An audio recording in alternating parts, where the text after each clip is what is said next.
Hello guys, this is my lot. I bought empty gown. So, nagpapagawa ako niya ng bahay kubo that time. And ito na siya. Framework pa lang siya. Ayan. Maliit lang yan. So, bali nga pala nasa 280 square meters ang aking lot. And ayan si Papay, siya yung aking panday. At ang anak niya ay, ayan, naglalaro sa taas.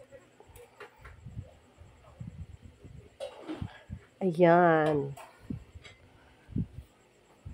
At, ayan na. At ito na ang aking kubo.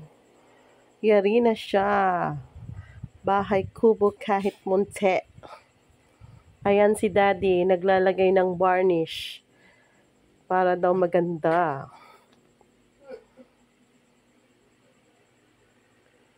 Ayan. Masyado siyang masipag at excited sa kanyang bahay kubo. Hello, Daddy.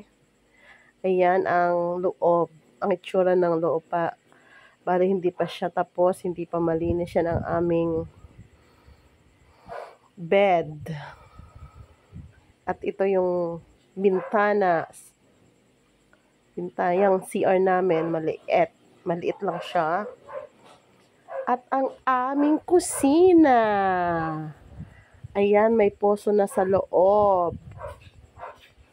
Ayan. At bala kong magtanim dyan pag kami ay tumira na dyan. Ayan, bakit baliktad to? Ano ba yan? Bakit balik yan? Yan yung deposito. Ang aking bank deposit. Ayan ang likod ng aming bahay. Ayan, marami pang ayusin, marami pang mga dumi, nagkalat-kalat. Ayan, dyan ako magtatanim ng patatas. Ayan, marami akong tanim na kamuting kahoy at laing. Ayan, ayan, nakikita nyo ba? Ayan, ayun yung gate, yung pula. Ayan, dyan ako magtatanim ng maraming gulay.